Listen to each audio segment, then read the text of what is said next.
najaribu tu kuambia tusikate tamaa, kwa sababu Mungu anamweka mtu kwenye mazingira magumu, ana sababu yake muhimu. Unaweza ukashangaa milioni iko kwenye haya mazingira, ila baadaye ukashangaa mimi ndo nawaajiri tena watu kwenye kampuni.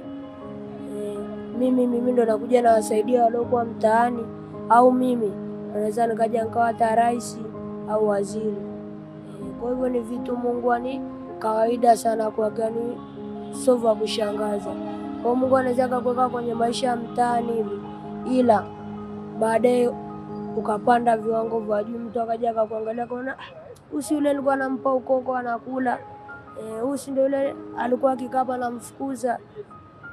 Yani ni Mungu ndo anayekupandisha juu. Kwa tusikate tamaa, tuzidi kupambana. Na huwezi kusema mimi Mungu atanisaidia huku umekaa. Ndio kusema mimi Mungu ananisaidia huku nazidi kupambana.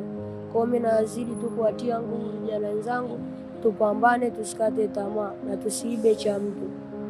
Tuombe. Kama huwezi kuomba, bora useme muombe mtu akusaidie.